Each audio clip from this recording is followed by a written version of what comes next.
ini kayaknya sudah harus mulai dengan matrikulasi. Nah, untuk matrikulasi ini kayaknya semuanya juga harus ikut begitu ya. Begitu sebenarnya lebih untuk penyamaan tidak penyamaan persepsi sih.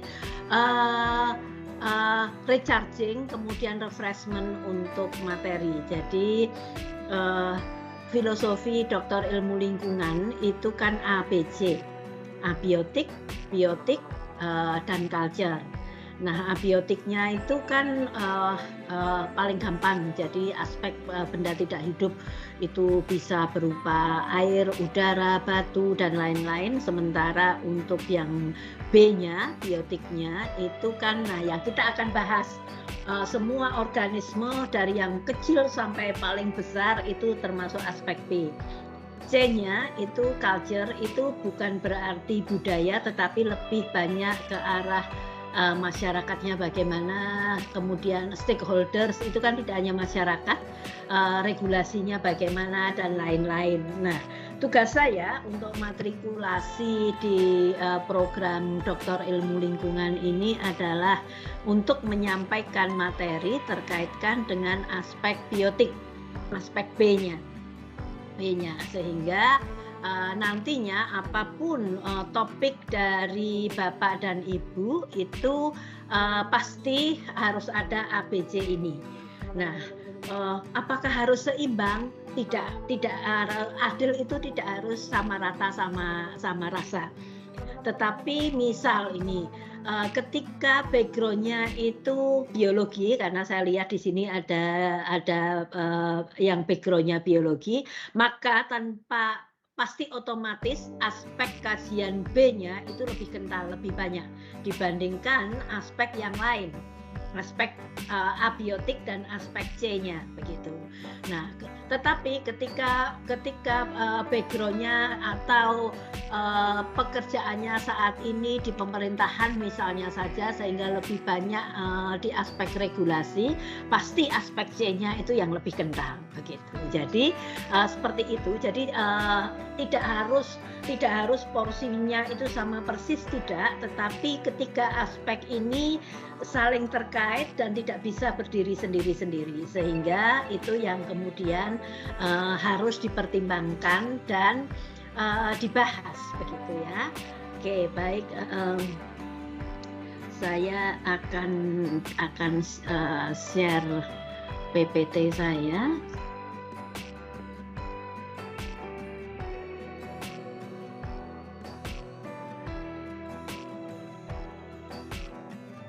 Oke, sudah kelihatankah? Sudah, Prof. Oke, baik.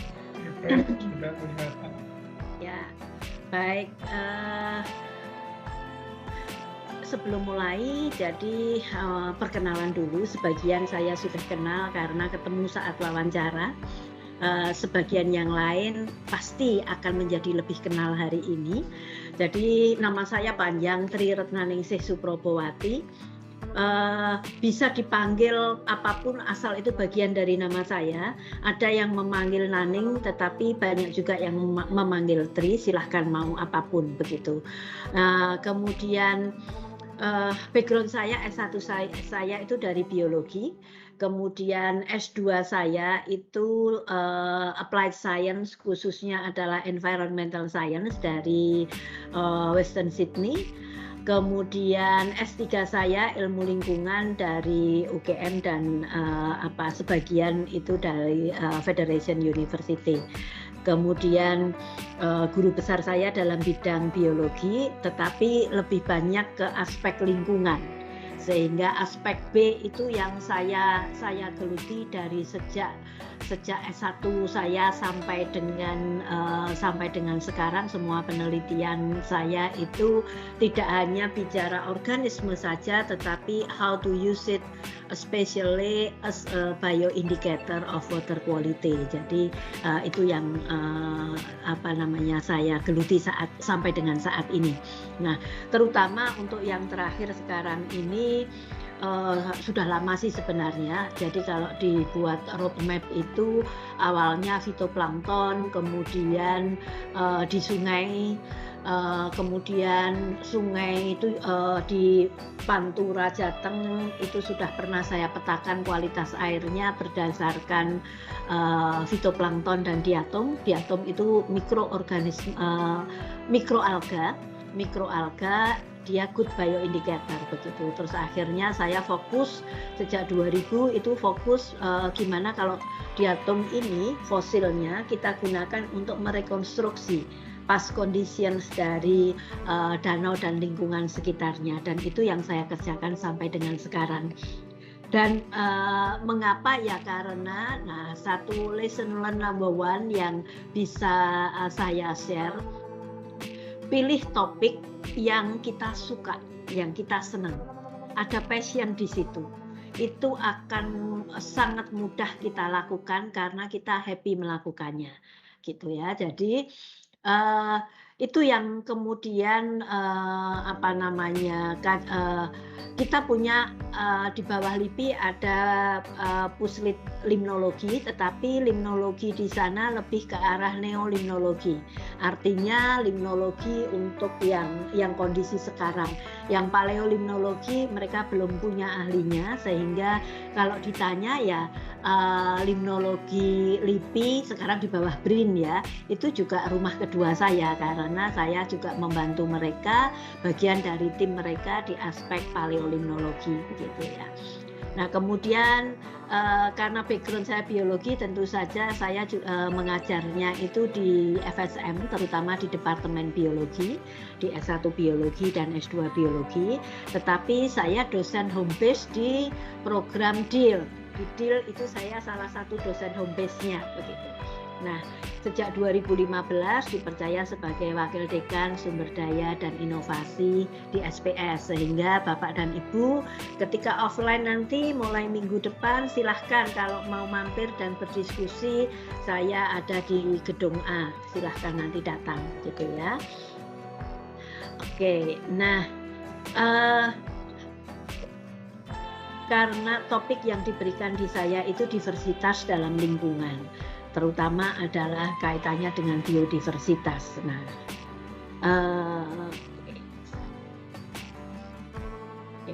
Nah, biodiversitas kenapa penting? Karena ada diversitas dalam ekosistem, di mana kalau kita bicara ekosistem, maka ada nilai yang diberikan yang itu bisa dihitung. Mau dirupiahkan itu juga akan keluar sebagai ekosistem services. Dan biasanya ekosistem services ini yang harganya itu mahal kalau dirupiahkan. Karena apa? Terkaitkan kalau kita ingin itu kembali lagi butuh waktunya itu panjang, begitu, butuh waktunya panjang, sehingga kenapa biodiversitas itu penting dalam kesejahteraan manusia, karena ada regulasi mikro dan makro klimat, kemudian ada siklus air, ada purifikasi air, kemudian ada bagaimana menghasilkan makanan, obat, kemudian juga mencegah dari radiasi matahari dan lain-lain begitu ya. Nah, nanti kita akan lebih fokus. Jadi PPT saya ini cukup banyak, sehingga nanti kalaupun dari Bapak dan Ibu ada tanya langsung saja ya, sehingga nanti saya akan bisa lebih tahu yang dibutuhkan oleh Bapak dan Ibu di aspek apa begitu ya. Tetapi gini, untuk keanekaragaman hayati atau biodiversitas ini, maka unsur-unsurnya itu, jadi bicara tentang keanekaragaman hayati ini, itu intinya ada di level paling tinggi itu ekosistem, kemudian spesies, kemudian genetik. Jadi ini ada dalam CBDs sejak tahun 92. Nah, baik di level ekosistem, spesies maupun genetik masing-masing punya peranan. Jadi kalau kita lihat hierarki secara biologi, yang paling kecil itu adalah sel, kumpulan sel-sel yang sama membentuk jaringan, jaringan-jaringan membentuk organ, organ itu seperti jantung, paru-paru, usus. Nah, gabungan macam-macam organ itu yang akan menyusun organisme. Organisme itulah di level individu. Nah, spesies itu adalah individu-individu, gabungan dari banyak individu-individu yang diantaranya itu bisa kawin dan menghasilkan keturunan. Jadi definisi spesies kalau di dalam biologi itu adalah individu-individu yang berbeda bisa saling kawin, tidak hanya sekedar kawin tetapi menghasilkan keturunan yang fertil, itulah spesies. Nah, itulah kenapa keanekaragaman di level spesies ini penting. Nah, kemudian ekosistem, jadi spesies-spesies yang sama akan membentuk populasi, populasi-populasi yang sama membentuk waktu yang sama membentuk komunitas. Nah, komunitas digabung dengan lingkungan itu akan membentuk ekosistem. Jadi ekosistem inilah wadahnya kalau kita bicara. Jadi wadahnya ada unsur, ada komponen abiotik, ada komponen biotik spesies di level komunitas tadi. Sehingga interaksi keduanya itulah yang dipelajari di dalam ekologi. Jadi ekologi itu adalah ilmu yang mempelajari interaksi antara organisme dan lingkungan. Tempatnya ini yang kita sebut sebagai ekosistem itu. Nah, bayangkan keanekaragaman hayati ini di level ekosistem itu yang tertinggi, spesies dan genetik. Kalau genetik berarti ini yang ditransfer dari generasi ke generasi.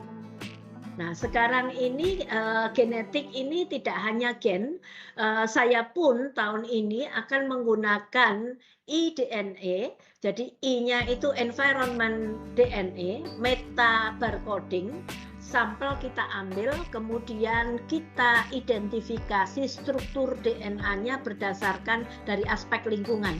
Jadi saya mengambil sampel sedimen, dari sampel sedimen ini diekstraksi, dianalisis, kita akan meta barcoding yang dihasilkan nanti itu akan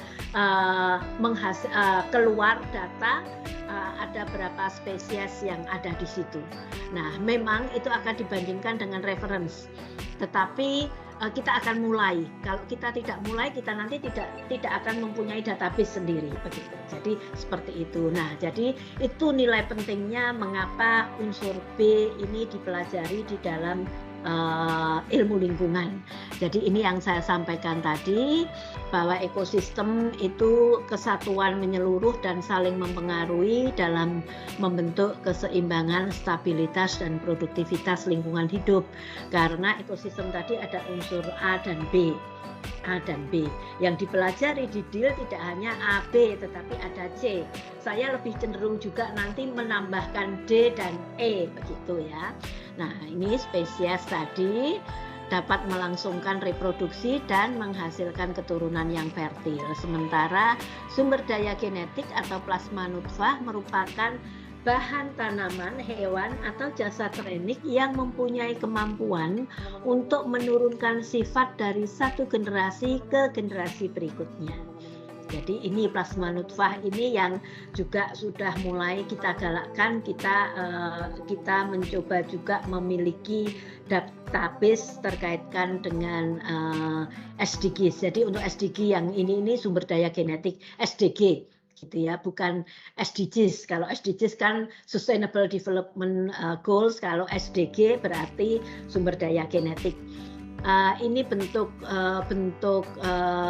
lain bahwa antara gen, kemudian gen ini ada di dalam individu yang sama itu spesies yang sama membentuk komunitas, dan ini semuanya bagaimana diversitas dari level gen, individu, kemudian spesies dan komunitas ini masing-masing punya peranan ketika kita akan mengembangkan konservasi, gitu ya. Jadi itu yang akan dikembangkan. Nah, kemudian ini masih sama tadi, kemudian apa itu diversitas dari kacamata ekologi juga tentunya sama. Ada aspek tadi komunitas dan interaksinya, sehingga komunitas dan resourcesnya, energi ini membentuk ekosistem. Jadi ekosistem kalau saya itu lebih ke arah A dan B. Ya, oke. Sekarang ini yang di level organisme atau individu. Nah, biasanya kalau kita bicara individu, biasanya kita akan bicara tentang ada berapa spesies sih. Nah, sebenarnya kalau di bumi ini kita lihat yang sudah diidentifikasi itu ada 1,7 juta spesies. Yang belum teridentifikasi masih jauh lebih banyak. Estimasinya totalnya antara 2 sampai 50 juta, bahkan bisa sampai 100 juta spesies. Terutama paling banyak itu adalah mikroorganisme dan insekta. Ya. Nah, bagaimana kemudian untuk diversitas genetik? Diversitas genetik ini kita jadi hampir sama. Ada sekuens 4 dasar yang menyusun DNA. Kemudian, nah yang perlu kita pahami ketika kita bicara di level genetik, karena kita bekerja di DNA, maka ada faktor mutasi yang perlu dipertimbangkan. Mikroba mutasinya jelas jauh lebih cepat karena ukurannya kecil. Nah, Omikron itu kan bentuk mutan dari Delta begitu. Jadi dan selalu akan muncul mutasi-mutasi, dia pun juga berkembang, bermutasi terkaitkan dengan sedikit adaptasi terhadap lingkungan begitu ya. Nah, gen ini ada di dalam mikroskop. Sehingga kemudian mengapa diversitas di level genetik ini penting, karena justru gen-gen kuat yang dimiliki oleh spesies-spesies yang endemik di Indonesia ini punya nilai kemahalan. Jadi kita tadi ecosystem services. Nah, kenapa kemudian ada peraturan yang melarang kemudian sumber daya genetik ini keluar? Artinya keluar itu untuk dijual. Masyarakat kita, misalnya saja di banyak danau kita itu banyak ikan endemik. Di Danau Matano ikan-ikan endemiknya lebih banyak ikan hias yang ukurannya kecil. Jadi kalau ukurannya kecil memang namanya ikan hias, itu kalau dimakan ya kesannya kan kayak teri gitu ya. Nah, di lokal itu harganya murah. Tetapi kemudian orang Singapura datang membeli dengan harga mahal relatif untuk ukuran masyarakat sana. Begitu kemudian sudah sampai di Singapura, harganya menjadi jauh ratusan kali. Nah, ini yang kita tidak inginkan, itu satu contoh, itu sumber daya genetik. Demikian juga itu yang keluar. Yang masuk bagaimana? Kita ingat beberapa waktu yang lalu bagaimana ikan lohan itu mendominasi sebagai ikan hias. Rasanya hampir semua orang, semua rumah itu punya ikan lohan, punya akuarium. Tapi masa itu tidak panjang karena begitu sudah bosan, maka para penjual ikan itu agak kesulitan untuk memelihara karena biayanya cukup tinggi. Nah, yang mereka tidak tahu ikan lohan ini predator. Di Kalimantan banyak kemudian ikan lohan oleh para para penjual ikan, supaya mereka maunya kan ini biar tetap hidup begitu. Dibuanglah di sungai, dibuanglah di danau. Apa yang terjadi? Karena ikan lohan ini predator, maka banyak ikan endemik yang kemudian mati dan kalah bersaing dengan ikan lohan ini. Dan ini kasus. Jadi artinya ikan lohan itu kan bukan ikan endemik di kita. Bukan ikan endemik begitu, tetapi dia predator. Nah, jadi sebenarnya bukan masalah endemik atau tidak, tetapi melepas ikan predator di perairan bebas itu kan sangat bahaya karena, nah itu tadi ekosistem ini kan harus terjaga. Ekosistem kalau tidak stabil ini juga akan kolaps begitu. Nah, itu satu contohnya bagaimana kita harus paham terhadap hal tersebut. Nah, pertanyaannya ini kemudian di level sumber daya genetik kita kan tidak bisa melihat karena itu tersimpan di dalam DNA, di dalam kromosom, di dalam individu, Nah, jadi pertanyaannya toh kita tidak bisa melihat. Yang akan terlihat ekspresinya itu kan fenotip kalau yang familiar. Fenotip itu ya orang berambut keriting itu fenotipnya.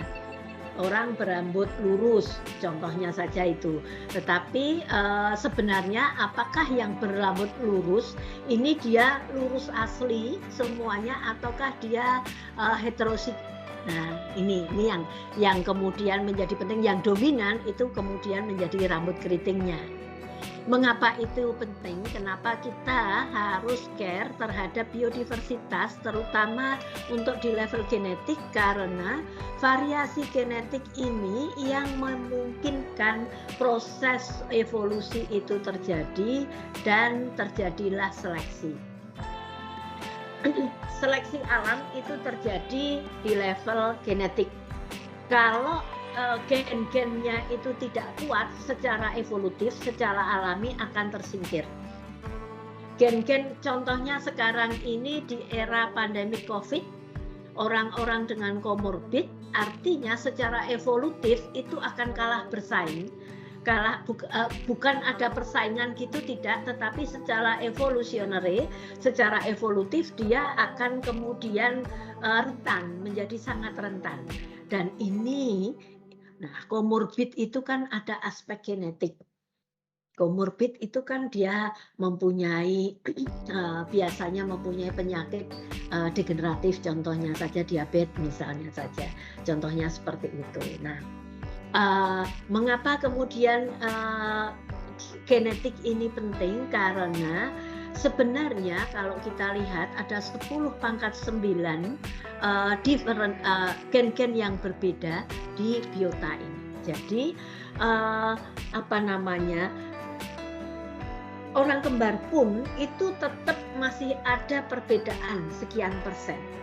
Similaritasnya jelas jauh lebih tinggi dengan saudara kandung yang lainnya. Untuk yang kembar ini, tetapi tetap ada perbedaan. Nah, variasi inilah sebenarnya yang memperkuat, lebih menstabilkan ekosistem.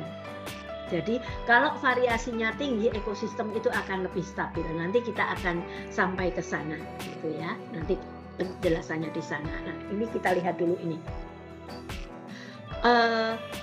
Suksesi. Jadi suksesi itu tidak bahasa politik. Itu awalnya adalah bahasa biologi. Jadi suksesi primer yang saya contohkan ini suksesi sekunder. Suksesi primer itu yang betul-betul diawali kehidupan baru. Jadi pasti hampir sama dengan suksesi sekunder ini. Kita lihat di sini ini ada tanah misalnya saja bekas pertambangan. Bekas pertambangan itu kan harus direklamasi. Untuk bisa mereklamasi maka tanah di sana pH-nya harus dinaikkan dulu. biasanya bekas pertambangan itu pH-nya rendah atau asam, sehingga pH-nya ini dinaikkan. Kalau pH-nya itu sudah mendekati 7, maka baru akan bisa muncul tanaman-tanaman ini. pH-nya di bawah 6 sulit untuk tumbuh. pH perbedaannya itu digit berbeda 1 digit saja sudah menunjukkan perbedaan hasil begitu ya. Di awal misalnya saja gini, pasca letusan gunung Merapi misalnya saja, ketika semuanya itu menjadi pasir semuanya, pasti yang akan muncul itu adalah rumput. Mengapa? Karena biji rumput itu gampang terbawa angin. Apakah rumput itu ditanam? Ya mungkin ada orang yang mau menanam rumput itu. Tetapi dalam situasi pasca letusan, pasti orang sibuk untuk menata kehidupan mereka kembali. Sehingga biji-biji yang terbawa oleh angin itu akan kemudian tumbuh di sini. Begitu ini sudah tumbuh untuk rumput-rumputan, maka ketika ini berbunga, maka akan ada serangga yang datang. Kemudian diantaranya ini kemudian juga mungkin serangga atau hewan-hewan yang datang itu akan membawa tanpa sadar, entah itu di mulutnya, di kakinya, itu membawa biji dari tempat lain dan akhirnya tumbuh di sini. Ini mulai muncul perdu. Nah, kemudian perdu-perdu ini tumbuh semak, menjadi semak. Kemudian ketika kemudian misal ini kita mau memperbaiki contoh suksesi sekunder yang cepat itu ketika melakukan reklamasi pasca pertambangan. Itu kan suksesi dipercepat. Jadi dengan sengaja itu kan akan ditanam rumput-rumput yang dia itu punya sistem perakaran yang kuat, sehingga kalau hujan itu tidak gampang, dia masih mampu mencengkeram, dan pastinya biasanya akan dipilih tanaman-tanaman yang mampu meningkatkan pH, dan biasanya yang dipilih itu tanaman koro-koroan itu kan yang gampang sekali dia nyebar begitu ya. Nah, kemudian begitu berbunga, ketika yang ditanam ini hanya 3 spesies, ketika kemudian terjadi suksesi sekunder seperti ini, apakah jadinya hanya 3 spesies? Tidak. Bisa jadi menjadi 72 spesies. Mengapa? 3 spesies yang kita tanam di sini kemudian berbunga, serangga akan datang, dan ini semakin kemudian hutannya itu mulai terbentuk dengan pohon-pohon. Jadi kriteria pohon itu kan kalau diameter batangnya itu di atas 10 cm. Jadi kalau kita ingin mengetahui diameter pohon, ya berarti diukur saja keliling pohonnya atau lingkar pohonnya itu berapa senti begitu, sehingga akan ketemu. Dan biasanya ada satu publikasi ketika yang ditanam itu 5 spesies, maka penelitian monitoring selalu dilakukan. 3 tahun kemudian itu sudah akan berubah menjadi 72 spesies. Artinya, nah semakin banyak spesies yang dijumpai, variasinya itu berarti kan semakin banyak, karena tidak hanya beda spesies, tetapi antar spesies itu juga punya individu-individu yang sama ini. Ini kan sama, tetapi jumlah spesiesnya kan banyak. Nah, semakin diversitasnya tinggi, variasinya, ekosistem ini akan semakin stabil. Kemudian kalau di daerah tropis, maka tidak hanya seperti ini saja. Jadi dari mulai rumput sampai dengan herba sampai dengan pohon, tetapi ada strata pohonnya itu tinggi sehingga semakin banyak strata secara vertikal, maka akan semakin banyak permukaan yang akhirnya akan semakin banyak spesies. Di atas itu pasti banyak kita jumpai burung, karena hutan-hutan yang sudah eksis, sudah stabil, itu akan burung itu akan menjadikan pohon ini sebagai habitat. Kemungkinan juga ada primata di situ, ada tumbuhan menempel epifit di situ, anggrek. Kemudian yang di bawah pohon, di situ itu tergantung pohonnya. Kalau dia tidak menghasilkan alelopati, rumput masih bisa hidup di situ meskipun tidak banyak. Nah, bayangkan ketika satu pohon itu ditebang, pohon yang sudah besar, maka berapa spesies yang akan hilang? Jadi satu pohon ini bisa jadi satu spesies itu, kemudian ada berapa jenis anggrek dan epifit yang nempel, ada berapa jenis burung yang menjadikan pohon ini habitatnya, ada berapa primata yang hidup di situ, ada berapa tanaman herba yang ada di bawahnya, ada berapa serangga yang hidup di situ, ada berapa hewan tanah yang hidup di bawah pohon ini.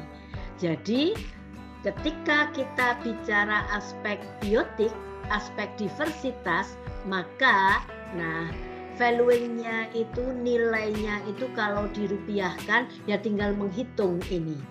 Satu pohon ditebang berarti kita akan kehilangan sekian spesies yang itu untuk memunculkan lagi, menjadikan mereka dalam satu ekosistem yang stabil itu butuh waktunya lama. Tinggal dikalikan faktor waktunya itu berapa, sehingga valuasi ekosistem services itu harganya menjadi sangat mahal sekali karena hal tersebut, begitu ya. Nah, ini untuk struktur komunitas, karena ini ada stratifikasi, kita lihat pohonnya itu ada yang setinggi 100 meter, maka tentu saja dia akan kaya dengan spesies. Nah, jadi ini laju kepunahan, diperkirakan 100 spesies itu akan hilang setiap tahun, baik spesies yang sudah diidentifikasi, sudah bernama maupun yang belum, sehingga diduga 1 juta spesies akan hilang dalam waktu 25 tahun. Sehingga kalau kita buat per tahun, maka spesies yang punah itu adalah 40.000 per tahun. Nah, padahal kalau kita lihat dari sisi evolusi, semakin ke arah maju, maka diversitasnya itu semakin tinggi. Karena apa? Ada aspek mutasi tadi. Ada aspek mutasi. Namun, kalau perubahan lingkungan itu tidak dikontrol, kita lihat bisa jadi suatu ketika nanti jumlah spesies yang bermutasi sehingga menambah diversitas spesies ini dengan jumlah spesies yang punah itu bisa lebih banyak yang punah. Ini yang berbahaya. Mengapa? Biota kita, tumbuhan misalnya saja, itu kan tidak hanya sekedar tumbuhan. Dia punya valuasi yang lain, dia kontributor oksigen utama. Sehingga, kalau pohonnya ini berkurang, oksigennya akan berkurang. Itu dari sisi lingkungan. Bagaimana dari sisi ekonomi? Jelas, dia menghasilkan kayu yang bisa digunakan untuk membuat bangunan misalnya saja, sehingga itu semuanya itu menjadi kenapa menjadi penting dan perlu dipertimbangkan. Nah, kalau dilihat 50% ekstinksi itu atau kepunahan itu terjadi di hutan hujan di daerah tropis, sehingga berpotensi menurunkan jumlah spesies 20%. Begitu. Kita lihat ini data dari jurnal, 95% spesies yang terbentuk, yang terdata sejak awal kehidupan itu sebenarnya sudah punah. Yang masih ada sekarang itu berarti kan hanya 5%. Hanya 1,6 juta saja yang diketahui. Sementara 10 sampai 80 juta ini belum diketahui namanya. Nah, secara alami ini 2 spesies per 10 tahun. Nah, namun berdasarkan data sejak 1600 AD, kemudian laju ekstinksinya adalah 25 per 10 tahun. Sehingga kalau kemudian ini saja yang dikalikan, kita bayangkan jumlah spesies kita itu akan semakin rendah dan semakin rendah. Sekarang pertanyaannya, mengapa sih kita kok harus care terhadap biodiversitas? Ada yang namanya instrumental value dan ada yang namanya intrinsic value. Jadi instrumental value ini utamanya fokusnya adalah untuk memenuhi kebutuhan manusia. Sementara untuk yang intrinsik ini senternya itu adalah ekosistem, berarti di aspek ekologi. Nah, orang cenderung mengembangkan tentu saja untuk kesejahteraan manusia, sehingga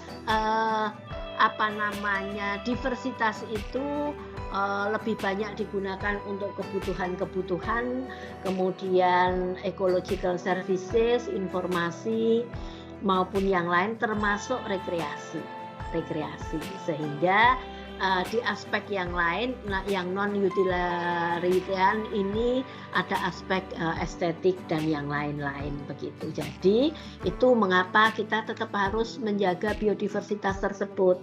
Nah, sekarang pertanyaannya sebenarnya many small species, jadi jumlah spesies yang ukurannya kecil itu lebih banyak dibandingkan jumlah spesies yang ukurannya besar.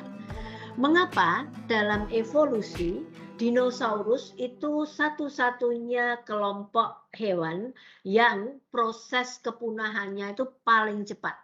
Kalau kita bicara secara evolutif, salah satunya karena big size. Mereka ukurannya besar.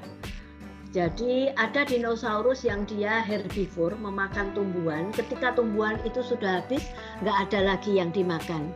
Ada juga yang omnivore, dia makan hewan, tumbuhan tetapi juga hewan.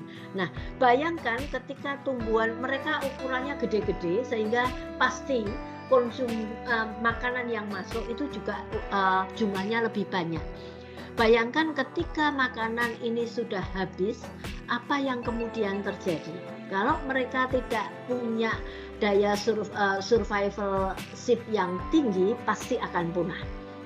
Mengapa dinosaurus itu cepat sekali punah? Karena ketika dinosaurus bertelur, ketika kemudian dia tidak lagi ada pilihan makanan, telurnya sendiri pun ini diincar oleh hewan kelompok jenis-jenis dinosaurus yang lain dan dimakan karena nggak ada pilihan. Bisa jadi induknya pun tega akan memakan telurnya itu.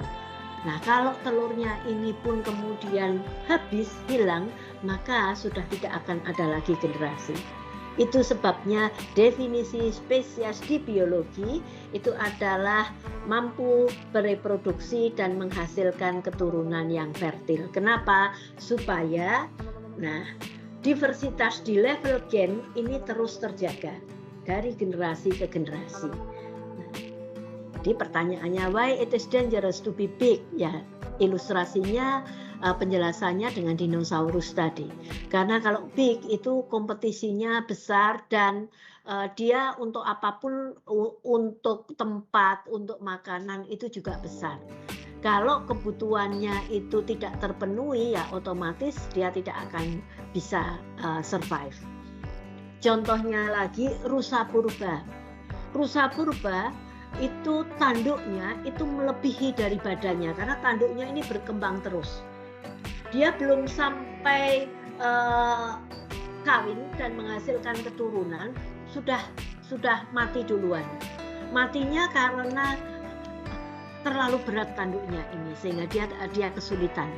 Sehingga akhirnya rusa purba itu hanya kita ketahui dari gambar, dari cerita, sudah tidak dijumpai lagi. Nah, why it is safe to be small? Nah, kalau ukurannya kecil, gampang larinya, gampang ngumpetnya. Sehingga kalau kita lihat jumlah spesies 1,6 juta tadi, mostly ukurannya itu adalah kecil, mikroba dan insekta. Ukurannya kecil-kecil. Jadi itu. Nah, kemudian apa yang menyebabkan kepunahan? Satu, karena habitatnya sudah nggak ada. Kalau pohon itu menjadi habitat burung, pohonnya hilang, ya burung-burung itu akan terancam. Nanti kalau sudah datang di Semarang atau yang sudah kenal Semarang, di daerah Serondol, di situ itu menjadi metapopulasi dari burung. Burungnya itu sebenarnya aslinya harusnya adalah burung pantai. Tapi karena habitatnya terdesak, di sana sudah berkembang menjadi pemukiman dan jarang sekali pohon yang ada karena berubah menjadi tambak, maka mereka bermigrasi. Migrasinya rombongan ke Serondol. Sebenarnya itu tidak habitat aslinya, tetapi tidak ada pilihan, sehingga mereka kalau sore itu ke sana. Tapi populasinya sekarang itu turun sekali. Kenapa? Ketika kita lewat Serondol, biasanya kita akan cenderung mengambil ke sisi kalau dari atas itu ke kanan. Karena apa? Kalau terlalu mepet dengan pohon, pasti akan dapat bonus dari burung itu. Jadi, nah sekarang saya nggak tahu itu pindah kemana. Pasti dia pun di daerah Serondol sudah merasa terancam. Jadi itu mengapa kemudian habitat itu menjadi sangat berpengaruh. Kemudian ada introducing non-native species, artinya ya exotic species tadi kayak ikan lohan yang saya ceritakan tadi. Kemudian ada perburuan liar, kemudian dijualnya exotic pets dan decorative plants itu dijual, kemudian predator dan pest control, pencemaran tentu saja, kemudian nah ini perubahan iklim itu biasanya yang sedang hot news di sini ini, overfishing. Overfishing itu berarti termasuk ikan yang ukurannya kecil pun ketika pakai jaring pukat itu kan akan tertangkap. Nah ini secara populasi itu juga akan sangat menurunkan begitu ya. Oke. Nah kemudian kita lihat ini data forest itu masih lebih banyak kalau kita lihat scope global ya. Kemudian tundra wetland itu 9%. Jadi seperti itu. Nah, kemudian ini yang saya contohkan tadi, ketika satu pohon itu ditebang, maka ada berapa spesies ini yang akan kehilangan habitatnya. Kalau habitatnya hilang, otomatis mereka pun akan hilang. Yang di bawah tanah ini kita lihat berapa spesies yang dijumpai, at least ada 8 spesies. Sementara yang di atas pohon jelas jauh lebih banyak dan ukurannya lebih besar begitu. Nah, mengapa kemudian di level spesies ini juga mempunyai nilai penting tinggi? Kalau di perairan, produsen primer itu adalah fitoplankton. Fitoplankton ini kemudian dimakan oleh hewan yang lebih besar, zooplankton maupun udang-udang kecil. Kemudian udang-udang kecil zooplankton dimakan oleh organisme yang ukurannya lebih besar, kemudian dimakan oleh ikan-ikan kecil dan seterusnya ini ke atas sampai endingnya itu manusia. Sehingga bayangkan kalau yang di bawah ini hilang, pasti Nah, trofik yang di level atasnya itu juga akan ikut hilang, gitu ya. Nah, jadi pentingnya kita mempelajari jaring-jaring makanan siklus itu adalah untuk bisa memahami kalau salah satu dari rantai itu hilang, pasti akan mempengaruhi rantai yang lain. Nah, sekarang kita bagaimana dengan di Indonesia? Kita punya 35 spesies primata. Mamalia itu nomor 2 di dunia, lebih dari 500. Reptil juga lebih dari 500, nomor 4 di dunia. Nah, kemudian burung, dia lebih dari 1.500, nomor 5 di dunia. Amfibi nomor 6 di dunia. Tumbuhan nomor 5 di dunia, lebih dari 38 spesies tumbuhan. Nah, kita berbangga dengan kita masuk di Big Ten rank dunia kaitannya dengan biodiversitas. Tetapi hati-hati, jumlah ini pun kalau tidak dirawat atau dikonservasi dengan benar, maka spesies-spesies ini juga akan gampang punah gitu. Nah, amfibi ini ada mahasiswa yang penelitian di hutan, ternyata jumlah spesies yang dijumpai, jadi amfibi itu katak dengan kodok itu kan berbeda. Nah, dan itu banyak sekali spesiesnya. Ketika coba diidentifikasi dari yang paling dekat Semarang di sini ini ada hutan Petung Kriono, itu kan sudah dikonservasi. Nah, salah satunya itu menjadi habitat amfibi. Ada satu mahasiswa yang penelitian ada berapa spesies amfibi di hutan tersebut, gitu ya. Oke, jadi ini tadi sudah untuk yang atas. Nah, bagaimana kemudian kita harus mengembangkan konservasi, pengelolaan keanekaragaman hayati. Mengapa konservasi ini penting? Ya, untuk perlindungan, kelestarian, dan kelangsungan kehidupan. Kemudian pengawetan jenis tumbuhan dan satwa, serta tentu saja untuk pemanfaatan berkelanjutan.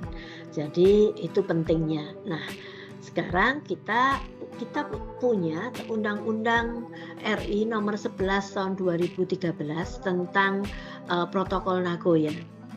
Jadi di dalam Protokol Nagoya ini bagaimana akses sumber daya genetik dan pembagian keuntungan yang adil dan seimbang yang timbul dari pemanfaatannya atas konvensi keanekaragaman hayati.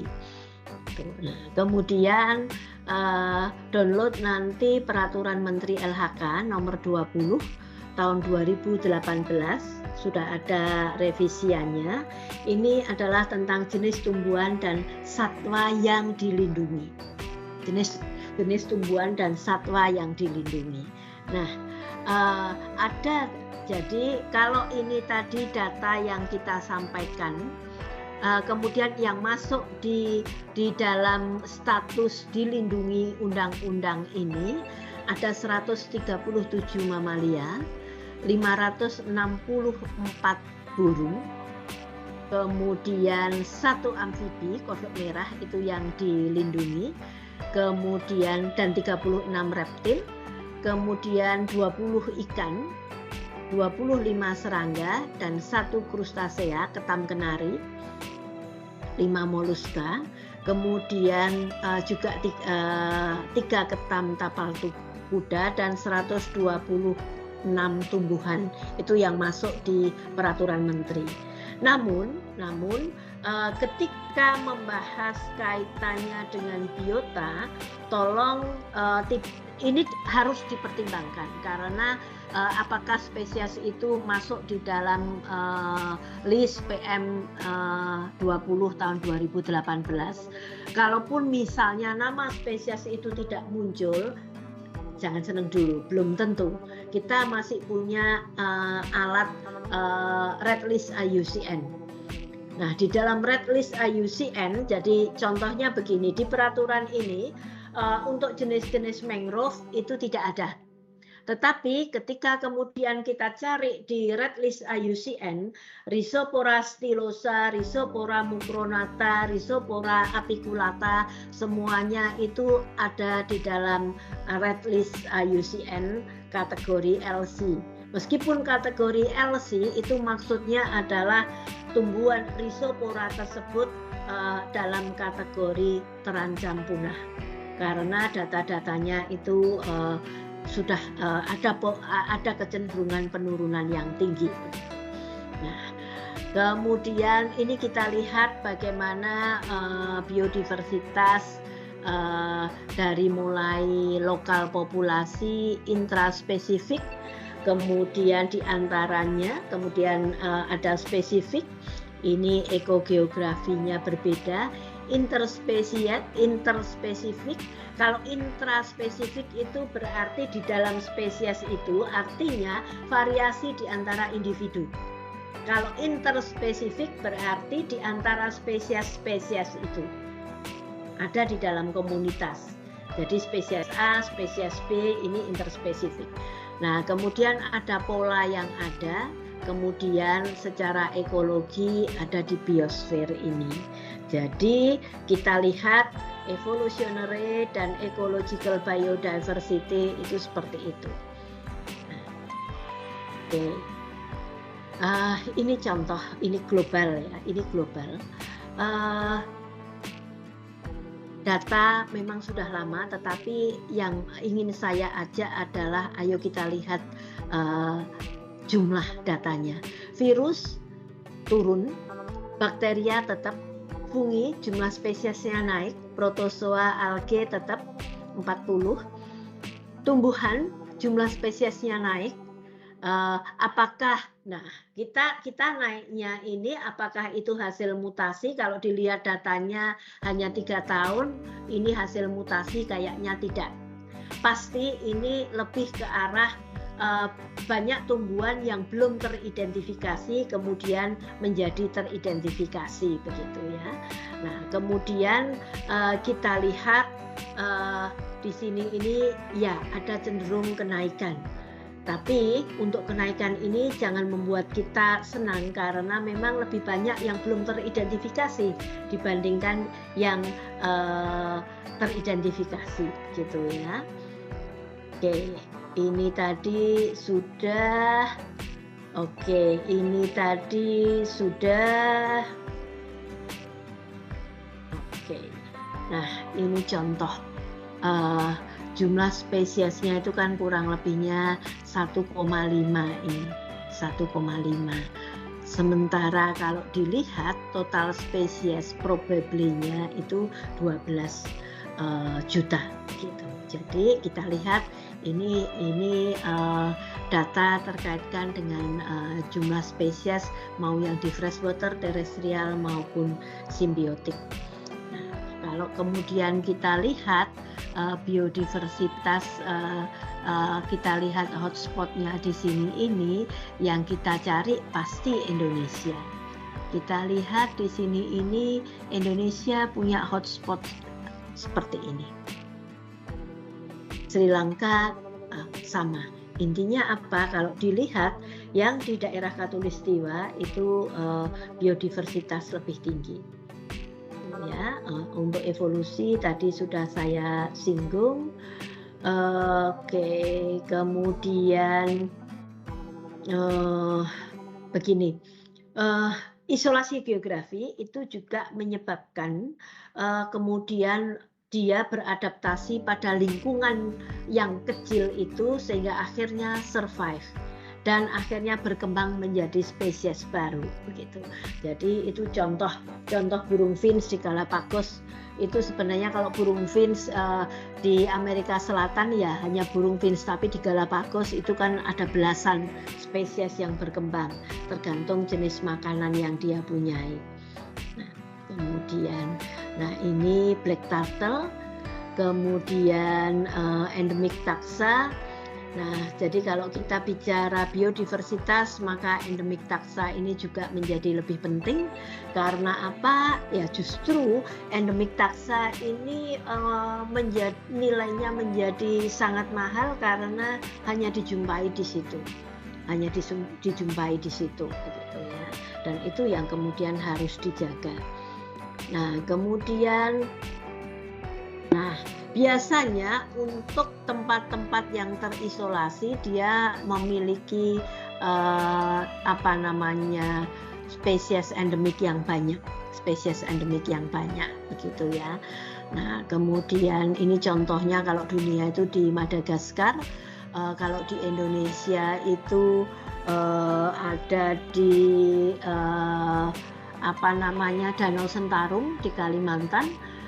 Itu termasuk unik karena apa? Ketika musim penghujan dia penuh dengan air, tetapi ketika musim kemarau maka danaunya itu ada spot-spot kayak daratan begitu, jadi hampir kayak Raja Ampat. Nah, dan di sana ada kalau tumbuhan ada anggrek endemik di situ, kemudian ikan endemik. Kemudian banyak tidak hanya satu tetapi juga ada kura-kura endemik dan yang lain-lain begitu. Nah, ini contoh bagaimana endemisitas itu penting dijaga karena inilah yang unik dari tempat tersebut begitu. Nah, ini semuanya contoh dari Madagaskar. Kemudian ini marine iguana, kemudian ini contoh yang lain. Oke, ini contoh beberapa burung finch yang berkembang tergantung jenis makanannya, tergantung jenis makanannya, maka mulutnya, paruhnya itu akan berbeda begitu. Demikian juga kalau kemudian ini masih global, bagaimana dengan danau? Danau di mana? Di Afrika ini, Danau Tanganyika ini tidak pernah selalu terstratifikasi. Jadi maksudnya stratifikasi danau itu danaunya itu ada yang lapisan atas sekian meter, masing-masing danau ketebalan strata itu berbeda-beda.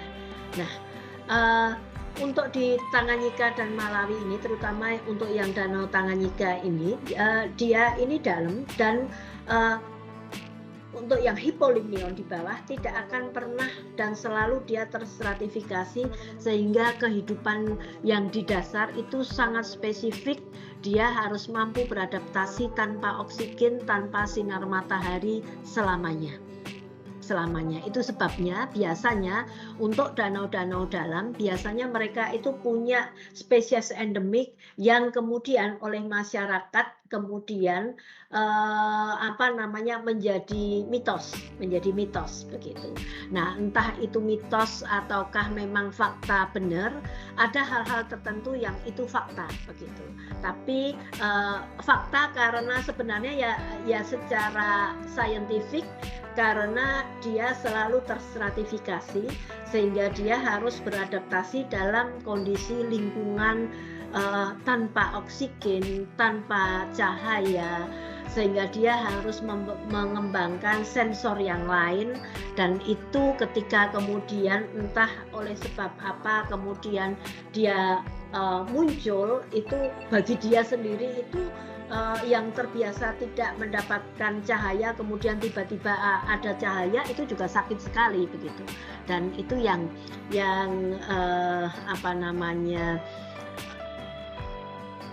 biasanya untuk sungai, untuk danau yang dalam itu akan untuk saat-saat tertentu di mana kondisi ekstrim ini akan bisa terekspos untuk spesies-spesies yang hidup di perairan dalam.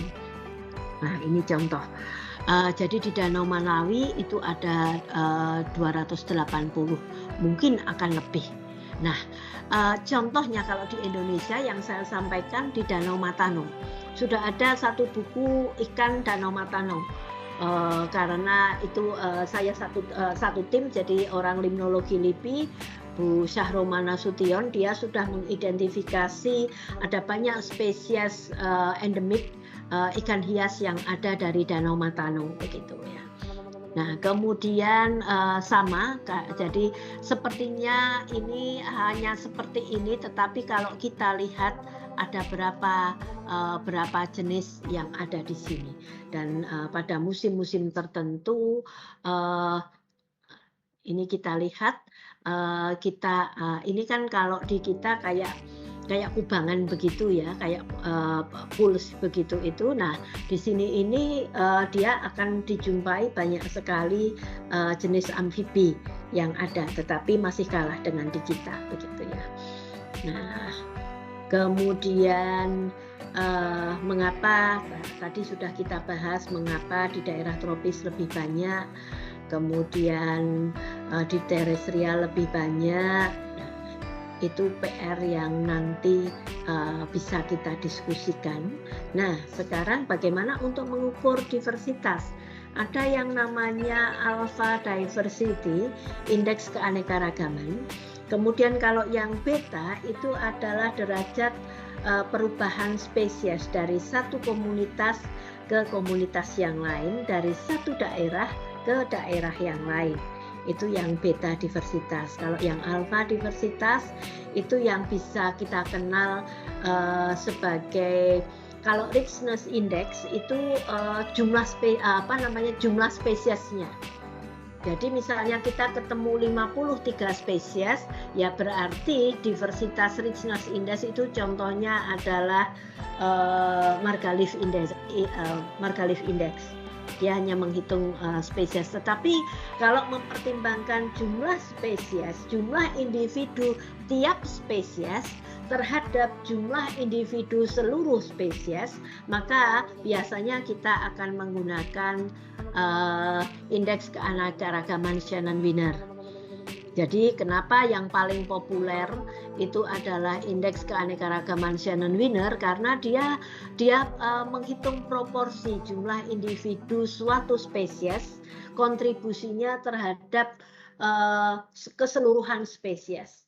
Jadi meskipun jumlah individunya sedikit, apakah dia berarti tidak mempunyai peranan di dalam ekosistem tersebut? Belum tentu. Jumlah individu yang sedikit pun sangat mempengaruhi keanekaragaman ini. Sehingga ini kan rumusnya sigma NI per N plus sigma NI per N. NI-nya itu jumlah individu suatu spesies dibagi N besar itu jumlah individu seluruh spesies. Kemudian ada gamma diversity. Ini secara keseluruhan dari suatu daerah, sehingga keseluruhan richness di spesies yang ada di situ itu menggambarkan tipe komunitasnya. Nah, ini PI-nya itu yang saya tuliskan tadi. Untuk PI ini adalah jumlah individu suatu spesies dibagi jumlah individu seluruh spesies. Ini yang dikenal sebenarnya alpha diversity itu tadi. Nah, jadi apa kemudian kalau kita mempunyai diversitas yang tinggi? Apa bedanya apabila diversitas itu rendah? Inilah pentingnya unsur B kita kaji di dalam ilmu lingkungan. Semakin tinggi diversitasnya, maka ekosistemnya itu adalah semakin stabil. Kalau diversitasnya itu rendah, ekosistemnya itu semakin tidak stabil. Kenapa bisa rendah? Nah, kalau yang kita gunakan tadi alpha diversity, maka biasanya indeks keanekaragaman Shannon-Wiener itu rendah apabila ada dominansi suatu spesies. Jumlah individunya itu sangat tinggi, sehingga itu yang kita katakan dominan, mengalahkan yang lain. Sehingga itu yang menyebabkan diversitasnya itu rendah, sehingga tentu saja ini menjadi tidak stabil.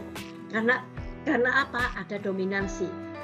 Jadi ketika kita menggunakan indeks diversitas, maka pendekatan kita itu ada di level komunitas. Ada di level komunitas.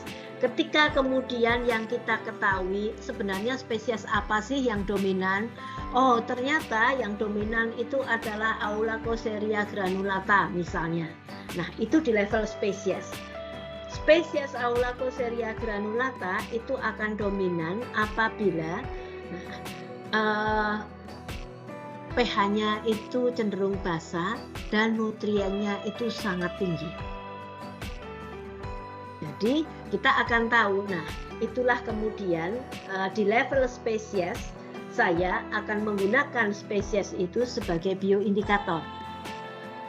Jadi bioindikator adalah organisme yang mampu mengindikasikan kondisi tertentu dari lingkungan. Kalau saya menggunakan mikroalga sebagai bioindikator, yang saya katakan Aulacoseria tadi, granulata tadi, kalau kita jumpai dominan, dengan percaya diri saya akan menyampaikan perairannya adalah hipereutropik, pH-nya cenderung basa. Mengapa saya pede mengatakan itu? Karena memang Aulacoseria granulata dia akan blooming kalau kaya akan nutrien. Sehingga kita lihat kenapa diversitasnya itu untuk apa saja, ya kita bisa melihat stabilitas, produktivitas, kemudian heterogenitas, predasi, kompetisi, dan yang lain-lain. Jadi kita lihat di sini ini dia akan rendah. Nah, ketika gangguannya itu dari high menuju rendah karena ada gangguan, karena ada reduksi dan yang lain-lain. Nah, kemudian sekarang ini hal penting lagi kaitannya dengan konservasi. Kaitannya dengan konservasi dan manajemen tentu saja. Kalau deal kan harus ada unsur manajemen. Unsur manajemen penting. Unsur manajemen penting. Mengapa? Justru kita punya data abiotik, punya data biotik, punya data culture, sosial ekonomi. Tujuannya, endingnya itu bagaimana implikasinya, apa yang kemudian bisa dilakukan, dikembangkan pengelolaan yang terbaik untuk lokasi tersebut. Gitu ya. Nah, kaitannya dengan biodiversitas, maka ada yang kemudian disebut indikator spesies. Jadi indikator spesies seperti yang saya katakan tadi biasanya digunakan untuk aktivitas monitoring karena dia merepresentasikan ekosistem yang spesifik. Nah, jadi ini flag changes. Jadi dia memang mengindikasikan. Contoh lagi gini, burung gagak. Kalau ada burung gagak itu datang di perkampungan, maka, zaman kecil saya itu pasti disuruh masuk rumah karena ada orang meninggal. Ada orang meninggal. Nah, sebenarnya nenek moyang kita itu tahu konsep bioindikator. Mereka sudah menerapkan konsep bioindikator itu. Ilmunya bioindikator baru berkembang di awal tahun 90-an. Mengapa burung gagak kalau itu datang maka orang akan tahu ini ada orang yang meninggal atau akan meninggal sebentar lagi? Karena burung gagak pemakan bangkai. Dia begitu mencium bau bangkai dia akan datang di daerah tersebut. Karena apa? Ya memang dia pemakan bangkai, dia lebih senang menikmati bangkai dibandingkan daging segar. Nah, nenek moyang kita menggunakan karakteristik burung gagak ini sebagai pertanda.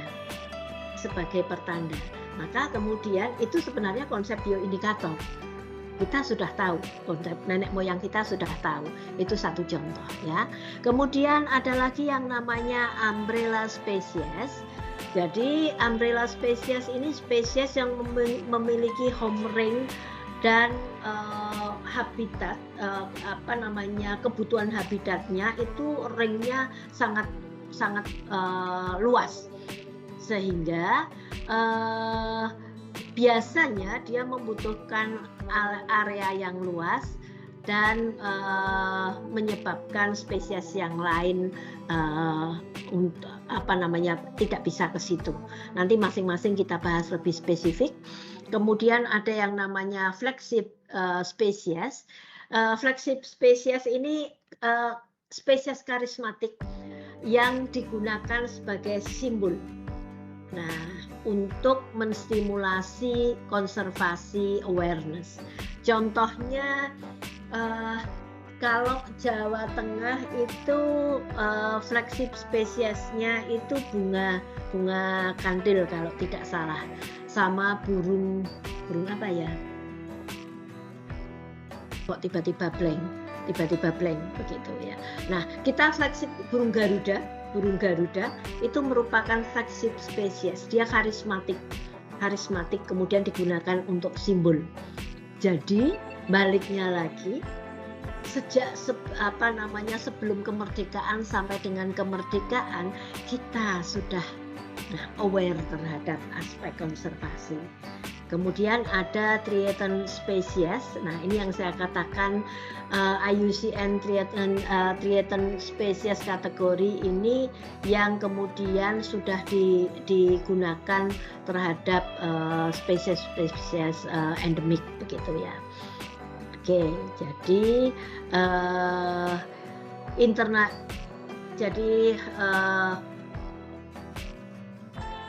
International Union Conservation, jadi IUCN itu ada red list-nya.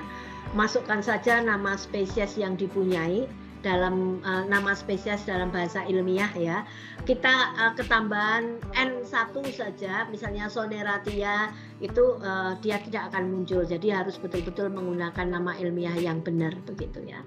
Sehingga kemudian kenapa secara mendunia itu penting ya, karena kita lihat untuk spesies-spesies tertentu itu sangat spesifik untuk daerah-daerah tertentu begitu ya. Jadi masuk nanti di IUCN dan kemudian kita akan bisa mencari apakah spesies yang saya katakan tadi, misalnya Rhizopola apiculata itu masuk red list IUCN tidak sih? Oh, ternyata masuk. Nah, saya berharap justru suatu ketika nanti referensi yang muncul di red list IUCN itu orang Indonesia. Mostly referensi yang masuk di sana yang mengusulkan agar dia ini masuk red list IUCN itu peneliti asing, bule yang paling banyak. Sementara kita untuk mega diversitas itu kan ada di kita. Nah, tugas Anda nanti untuk memasukkan itu, mudah-mudahan ada salah satu dari Anda. Jadi ada endemic taxa, kemudian non-endemic taxa. Jadi ini model kriteria penyusunan di dalam red list IUCN. Jadi pengusulannya itu memang, jadi kalau kita lihat di sini ini endemik itu berarti dia hanya dijumpai di daerah-daerah tertentu. Nah, non-endemik ini ya kita lihat dia terisolasi tidak dan yang lain-lain itu termasuk paperwork yang harus dikerjakan. Paperwork itu kayak form yang harus diisi dan dilengkapi itu banyak sekali begitu ya. Jadi tapi kita tetap harus berupaya supaya itu muncul. Jadi bisa jadi itu merupakan bagaimana ada problem sinonim.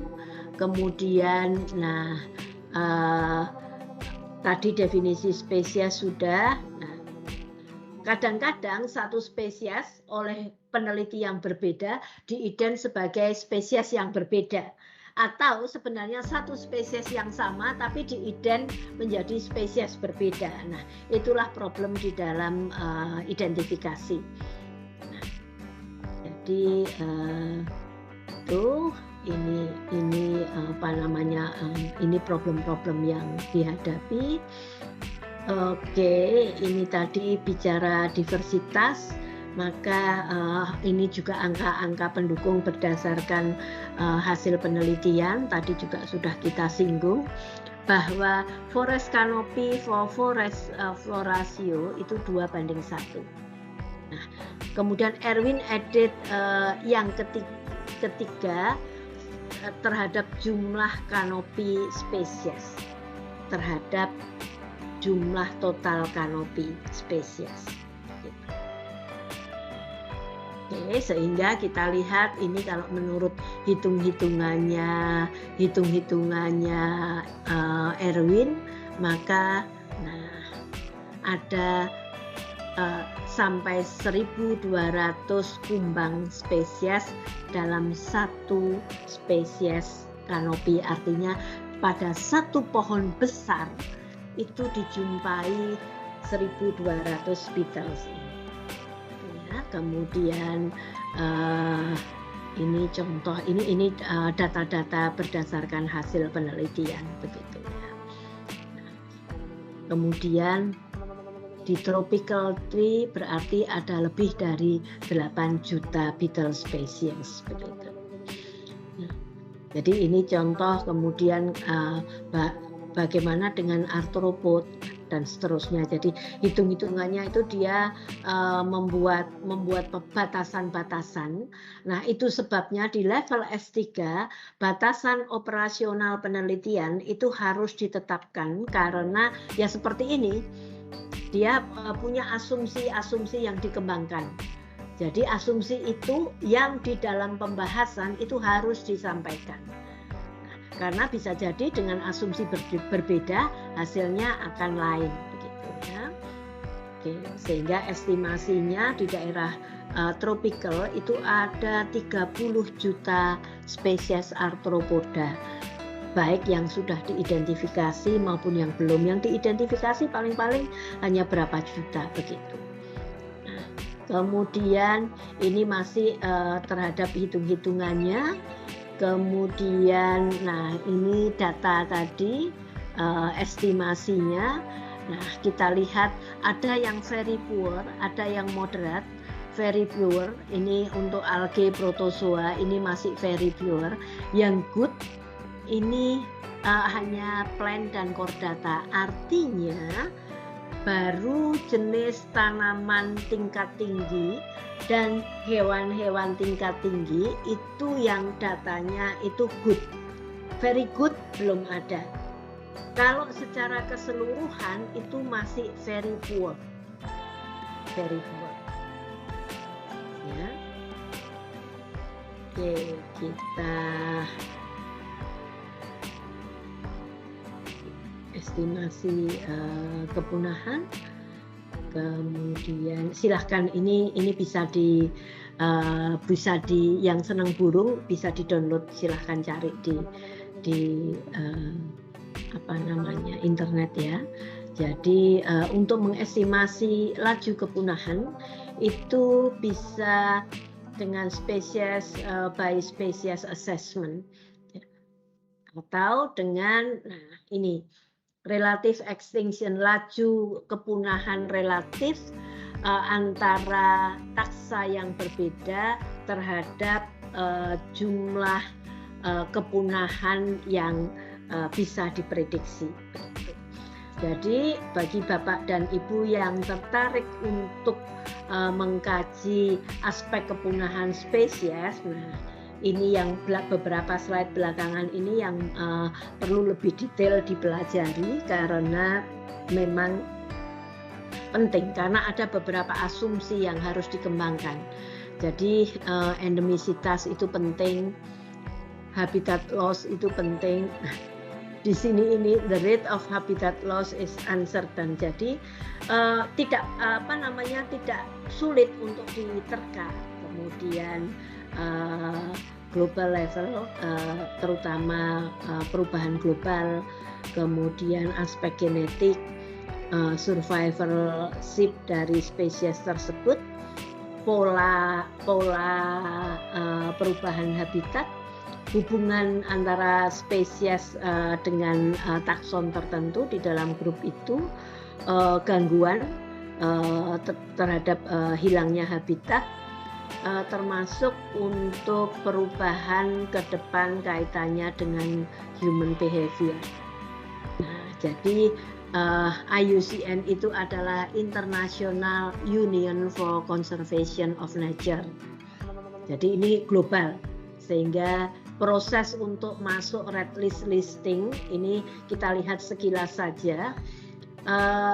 Untuk mengestimasi resiko dari kepunahan ini, kita harus ada tahapan yang harus dilakukan.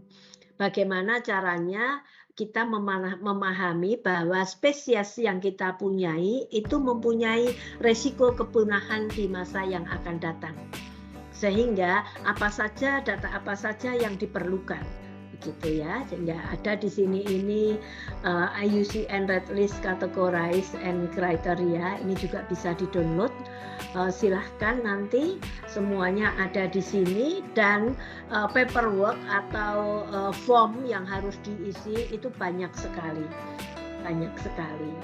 Jadi kemudian secara umum bahwa di IUCN kategori ada yang kalau kodenya NE ini artinya belum dievaluasi. DD berarti data deficient. Less concern, LC ini yang paling banyak memang belum diperhatikan, tetapi sebenarnya kemudian ada lagi near threatened. Semuanya ini under threatened condition. Jadi ada yang kemudian vulnerable, endangered, critical endangered, sampai yang extinct in the wild itu ada. Dan yang sudah extinct gitu ya. Jadi kalau dilihat yang threatened ini memang mulai dari vulnerable ini, tetapi bukan berarti bahwa yang dua ini tidak penting. Yang dua ini tetap harus dipertimbangkan. Ya. Extinct itu last individu itu sudah mati, sehingga kita katakan dodo ini sudah extinct. Kemudian extinct in the wild ini contohnya bunga Franklinia ini.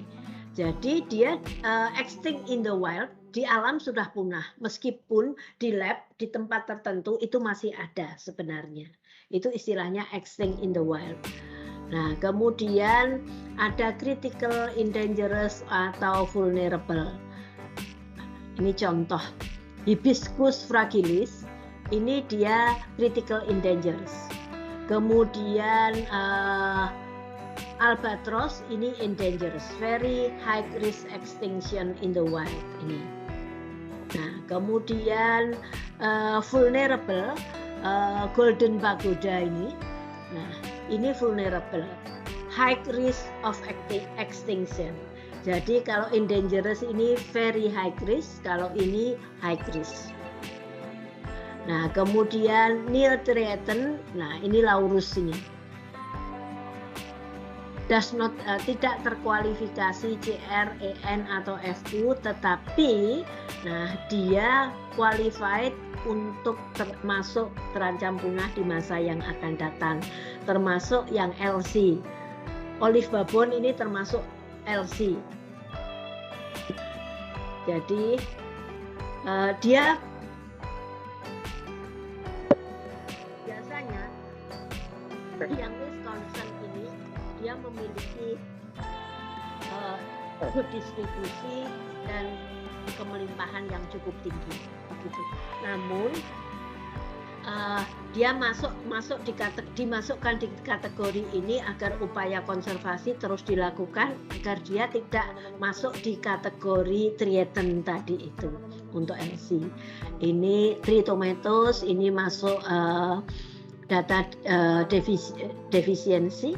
defisien, jadi datanya nggak cukup. Kemudian ada lagi yang NE, ini takson tersebut itu belum dievaluasi. Jadi belum tentu ketika kita cari spesies tersebut itu di red list IUCN itu tidak ada, karena sebenarnya lebih banyak spesies yang belum teridentifikasi dibandingkan yang teridentifikasi.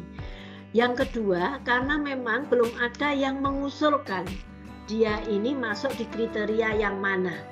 Itu kan ada proses pengusulan dengan mengisi form-form itu tadi.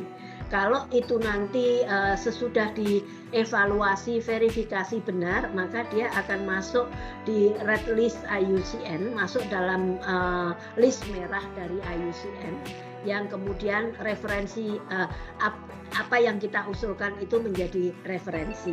Kalau dilihat spesies-spesies yang masuk red list IUCN usulannya itu 2010 seperti itu, masih banyak yang seperti itu. Nah, meskipun DD dan NE tidak termasuk threatened kategoris, tetapi tidak seharusnya dia dikategorikan sebagai not threatened. Jadi tetap kita harus waspada begitu. Jadi itu yang bisa saya sampaikan. Kita masih punya cukup waktu untuk diskusi. Silahkan yang punya pertanyaan atau tanggapan bisa disampaikan. Kita sekarang masuk sesi diskusi. Dipersilahkan, bisa raise hand.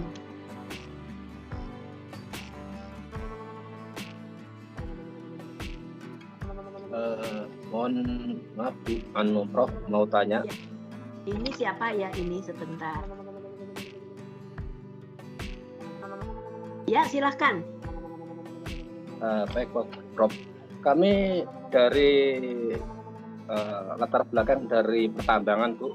Ya. Dari Mohon maaf Pak, siapa Pak? Pak Tri Hendrawan Budianto Bu.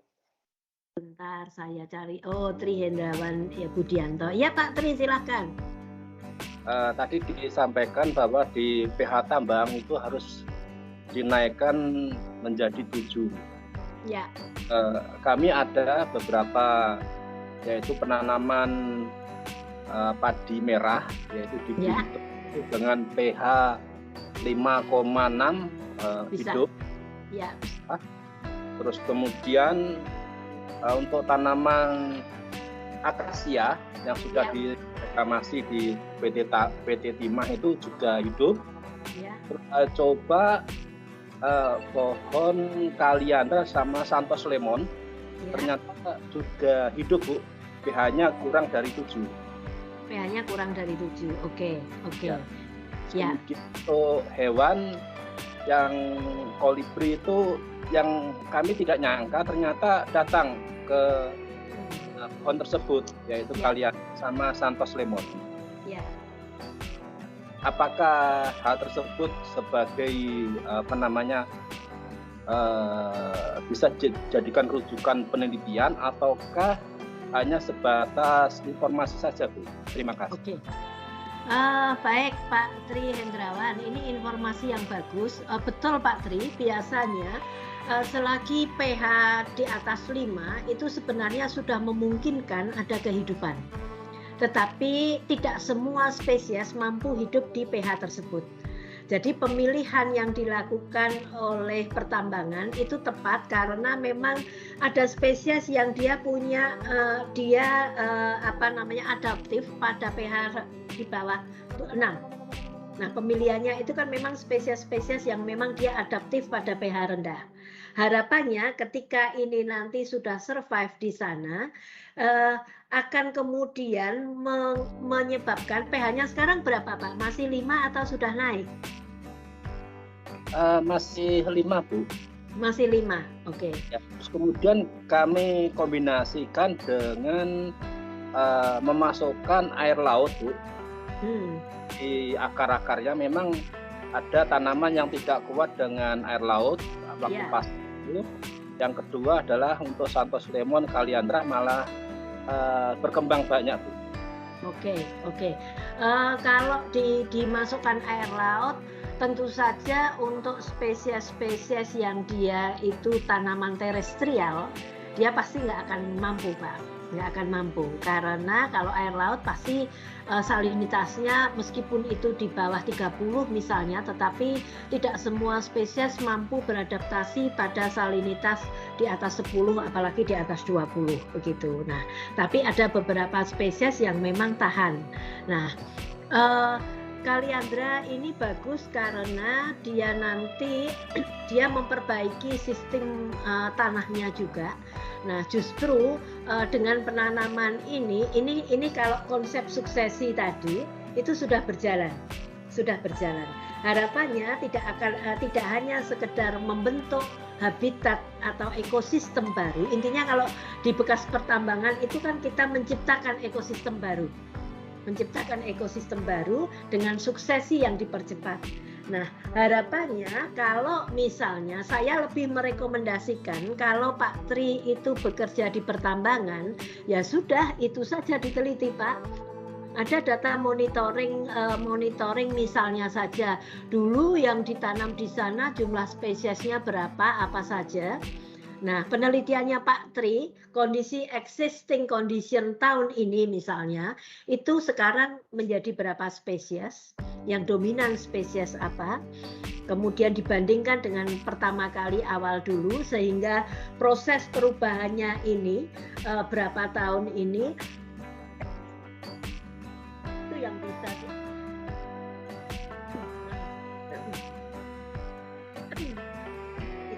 dibuat.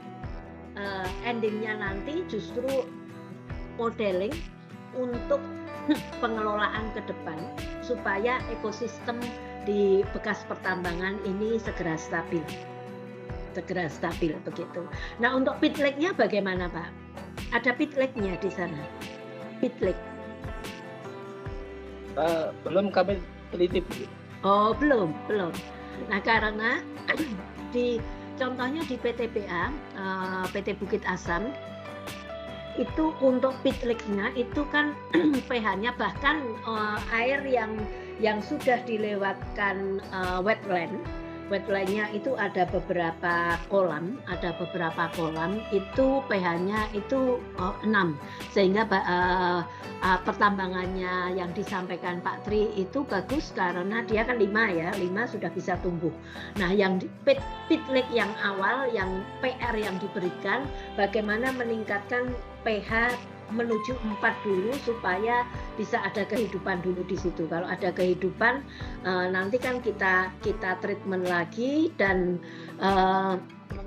di Bangka Belitung itu waktu 10 tahun itu sudah mampu memperbaiki dan riparian vegetasi di pinggiran pit lake itu sudah terbentuk dan ekosistemnya cepat sekali terbentuk.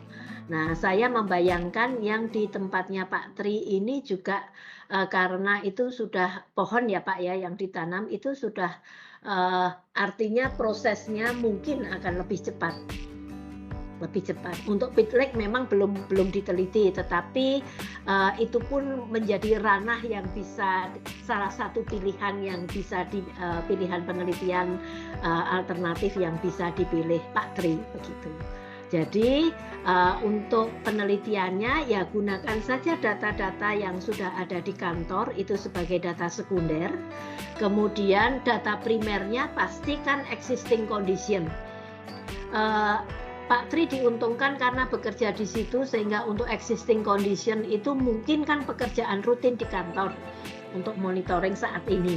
Tapi itu bisa diangkat sebagai ditambah beberapa data, itu bisa diangkat sebagai untuk data penelitiannya Pak Tri.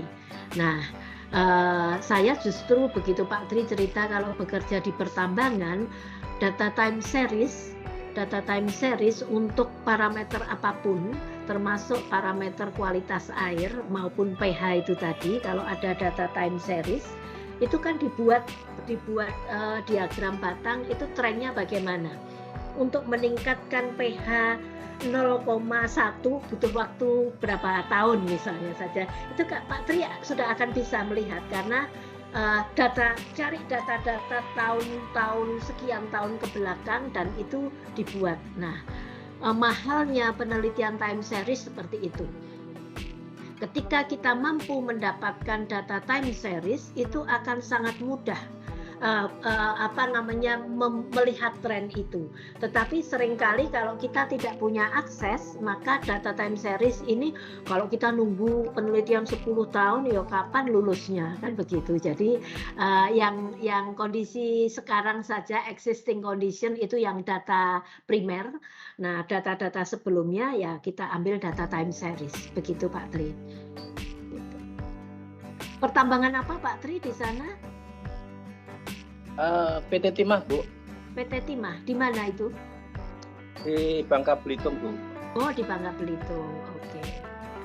Rata-rata di sana, Bu, itu meninggalkan kolong ya, itu kolong, betul.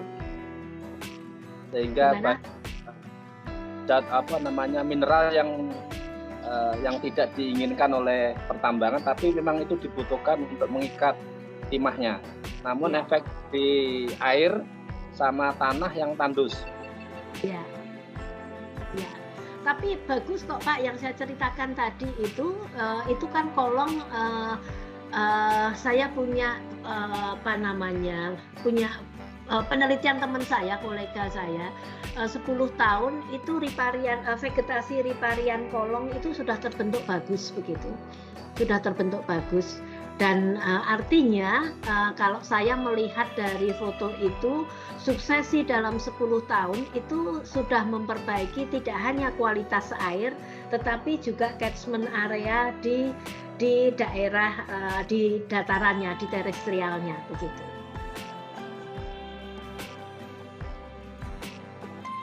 Itu Pak Tri, ada lagi yang mau disampaikan? Ya, terima kasih banyak Bu atas informasinya. Ya. Sama-sama Pak, nanti lanjutkan untuk penelitian S3-nya ya Pak ya. Nah, mau kolongnya, mau daratannya silahkan gitu ya. Oke. Ada lagi yang lain, dipersilahkan.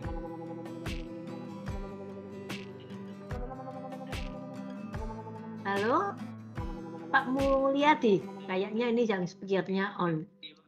Oke, silahkan, suaranya kok agak kurang.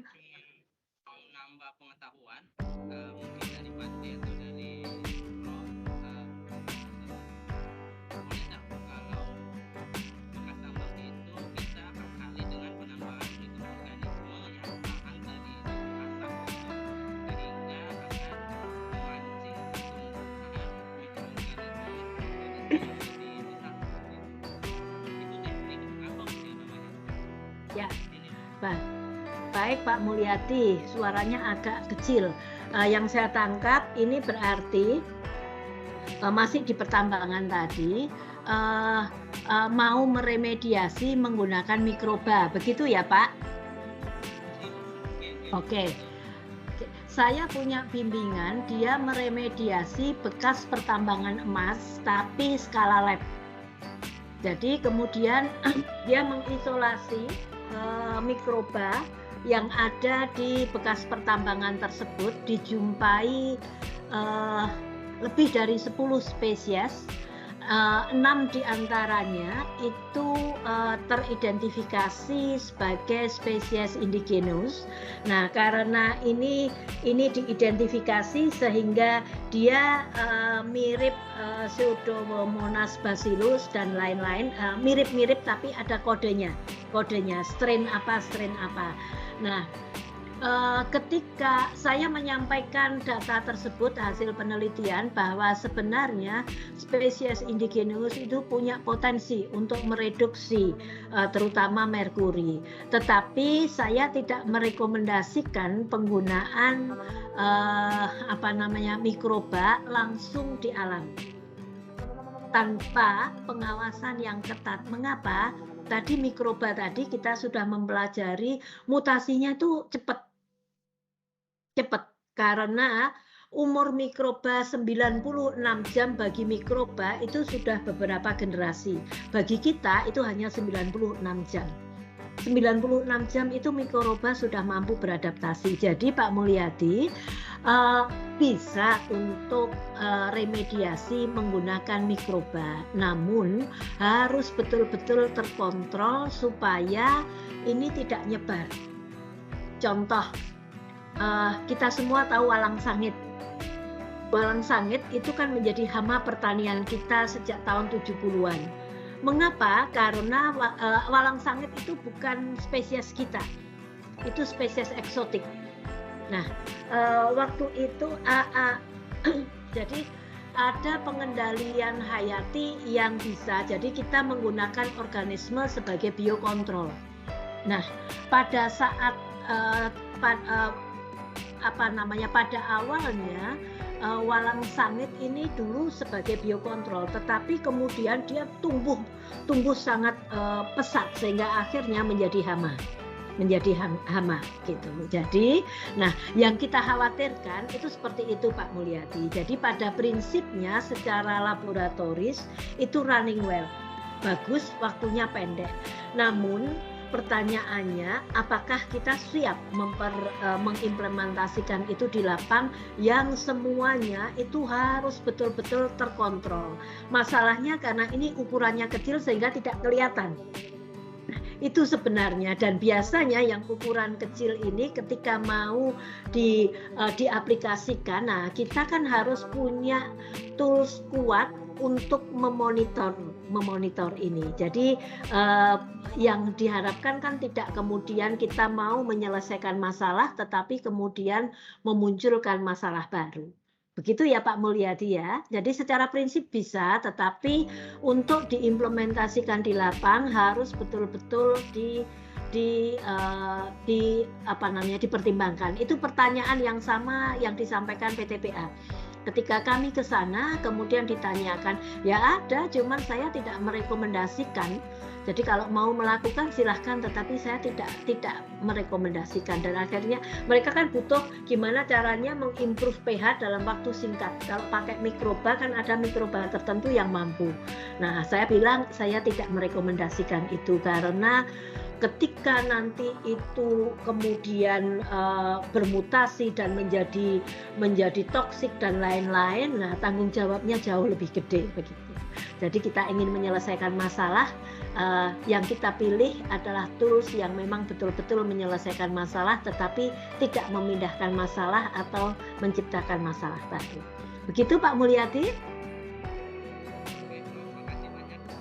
Sama-sama. Masih ada waktu, siapa lagi yang mau menyampaikan?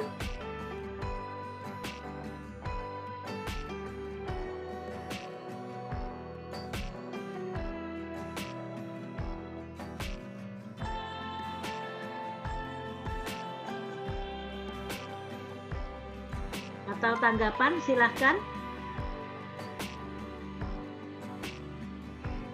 Mohon izin bertanya, Prof. Naning. Iya, siapa ini? Oh, Pak Purwono. Ya, silahkan Pak.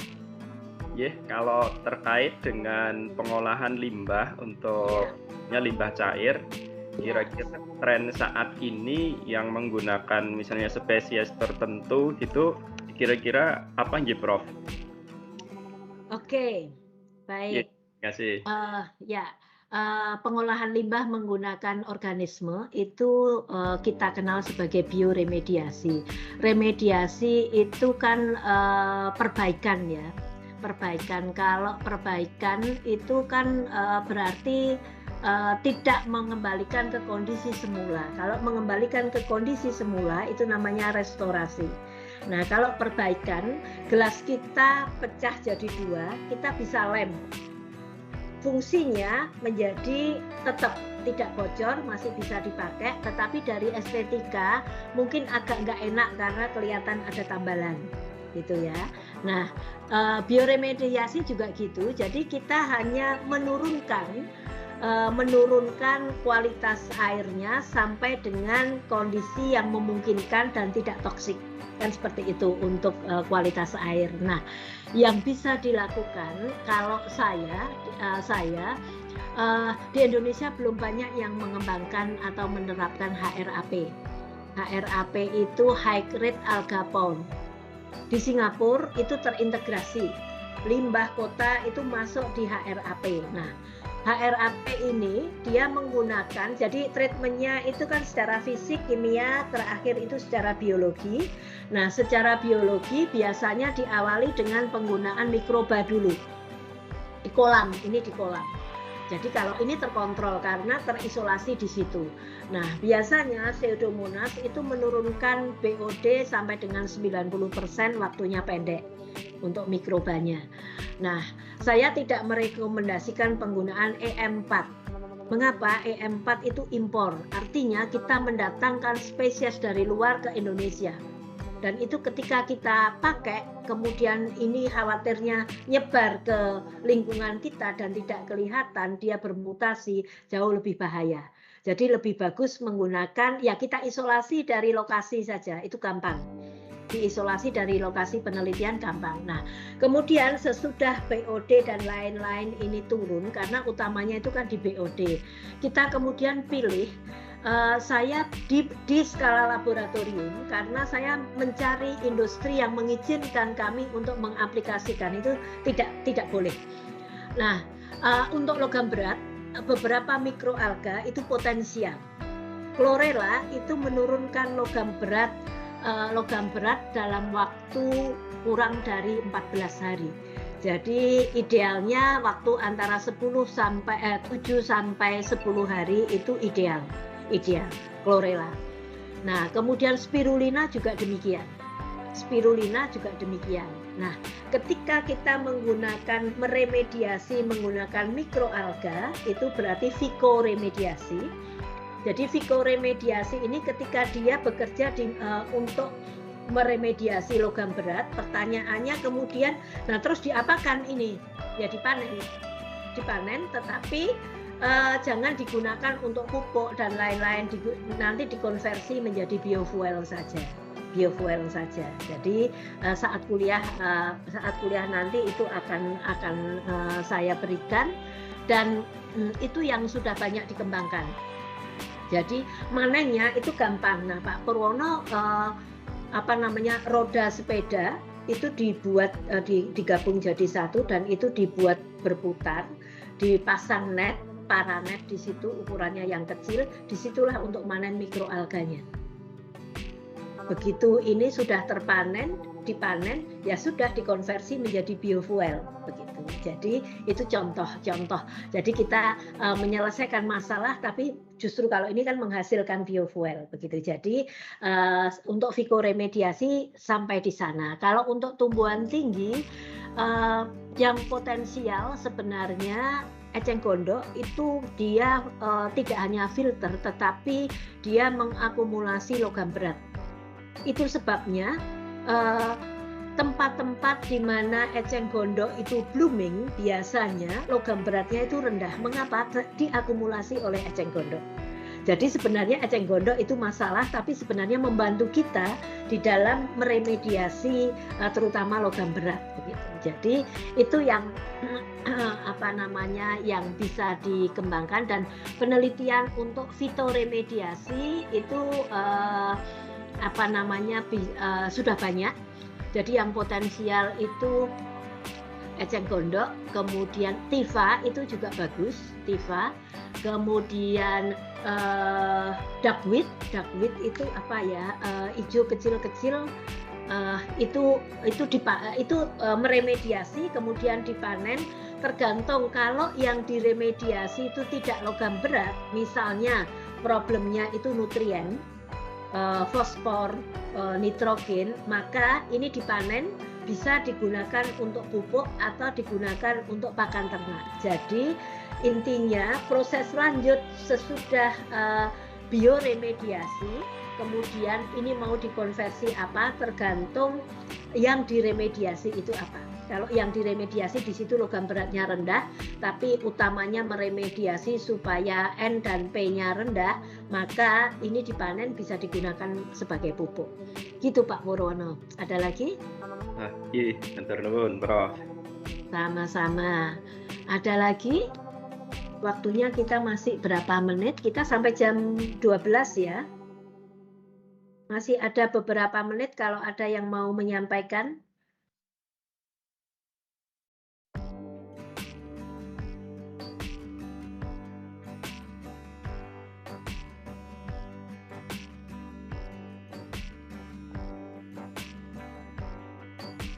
Ada lagi?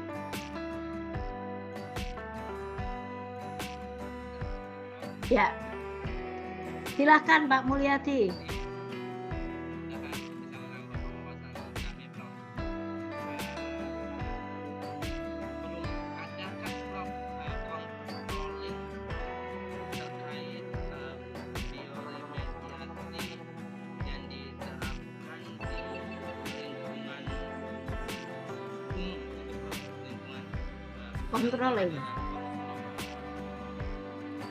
Controlling. Ya, gini. Ya, gini. Yang ditanyakan Pak Mulyadi tadi kaitannya dengan mikroba ya. Sudah ada yang memanfaatkan, Pak. Di Cilacap, di tumpahan minyak Pertamina di Cilacap, mereka menggunakan mikroba. Tapi semuanya under control karena mereka maunya membersihkan dalam waktu cepat. Dan berhasil. Nah, artinya sebenarnya itu pemanfaatan mikroba dengan SOP yang sangat ketat dan mengikuti SOP itu bisa. Contohnya kalau di Indonesia yang berhasil itu Pertamina Cilacap. Itu kan pernah ya ada tumpahan minyak. Mereka salah satunya itu juga menggunakan Pseudomonas tadi karena dalam waktu 96 jam ukuran kita bukan jam bakteri itu sudah menurunkannya 90%. Jadi oke. Nah, bioremediasi yang lain waktu kebocoran kebocoran Chernobyl, apa yang kemudian mereka lakukan? Kalau itu kan tidak mengenal border, ya kan? Jadi radio sampai kemana-mana. Apa yang kemudian mereka lakukan? Mereka menanam bunga matahari. Bunga matahari di kita kan jadi kuaci. Jadi kuaci. Mereka menanam bunga matahari untuk supaya dia meremediasi limbah radioaktif dan berhasil menurunkan dalam hitungan tidak ada tahun, jadi bulan begitu. Jadi itu contoh, artinya ya banyak hal yang bisa kita lakukan. Contohnya gini yang saya contohkan, saya pernah diberi tugas Kementerian Lingkungan untuk membuat percontohan demonstrasi bagaimana mengembangkan HRAP. Kemudian dalam skala lab kita sudah ketemu ketinggian air itu 30 sampai 60 cm. Kemudian kita buat HRAP dengan model labirin, jadi berkelok-kelok begitu, kecepatan air diatur, ada penambahan KCl yang paling bagus itu penambahan sekian persen. Kemudian itu di hasil skala lab dulu. Kita ambil sampel air dari Rawapening untuk kita kultur mikroalga yang dominan itu adalah Chlorella vulgaris, lebih dari 90%. Lain-lainnya mikroalga freshwater. Jadi dan pertumbuhannya itu seiring dengan analisis klorofil. Nah, hasil ini kemudian kami terapkan di HRAP mini di Rawapening. Nah, ternyata kemudian mikroba hasil bioreaktor ini kita tanam di sana. Kemudian kecepatan arus diatur supaya Chlorella ini meremediasi. Yang ingin di Rawapening problemnya adalah N dan P karena kondisinya hipereutropik. Ceritanya kan bagaimana caranya menurunkan konsentrasi N dan P sebelum masuk ke danau. Konsepnya itu kemudian kita harusnya kan kemudian harus dibuat pond di situ. Nah, kita buat HRAP. Ternyata dia mampu menurunkan lebih dari 30%, 32% N dan P. Nah, jadi itu contoh yang sudah diaplikasikan meskipun skala kecil.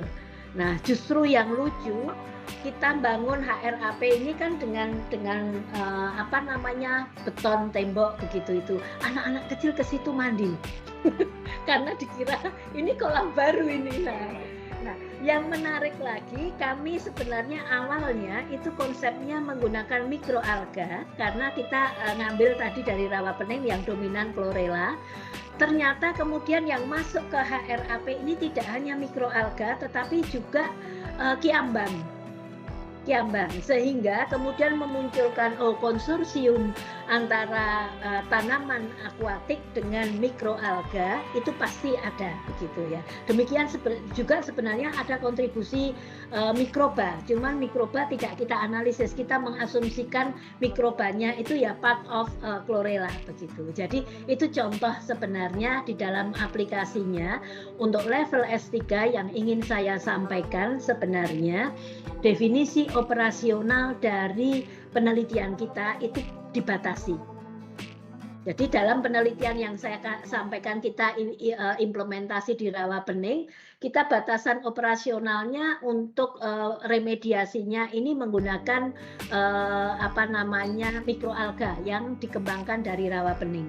Kalaupun kemudian tumbuh ada kiambang, kita mengasumsikan ada kontribusi kiambang kita bahas, tetapi awalnya kan kita mengasumsikan itu tidak akan masuk begitu loh. Ternyata tetap masuk begitu. Jadi itu kemudian memunculkan ide baru, ya sudah kita berarti berikutnya konsorsium.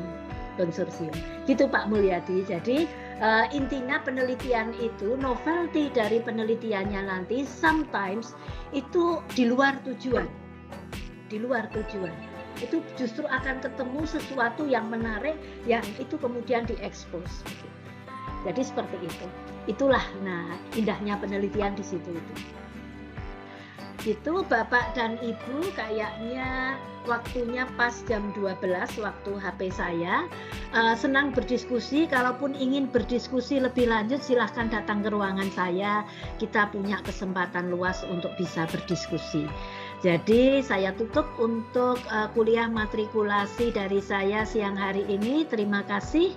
Wassalamualaikum warahmatullahi wabarakatuh. Terima kasih Prof.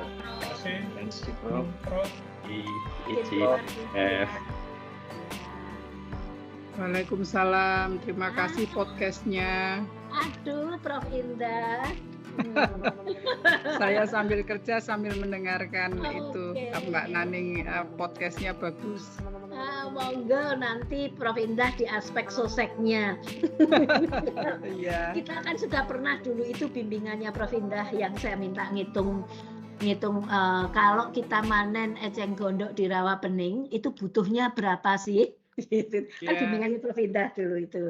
Nah, itulah kolaborasi itu di situ itu indahnya gitu. Oke, gitu. Mantap. Sampai Sama-sama. ketemu. Yes, Assalamualaikum. Waalaikumsalam.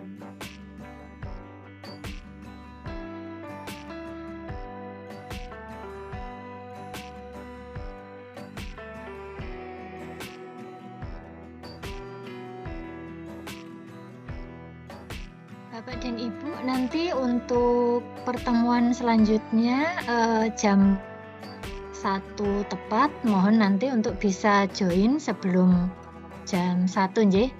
Nanti materi selanjutnya oleh Bapak Dr. Budi Warsito, Ketua Program Studi Dr. Ilmu Lingkungan. Jadi, silakan bisa istirahat dulu, nanti bisa join sebelum jam 1 tepat ya.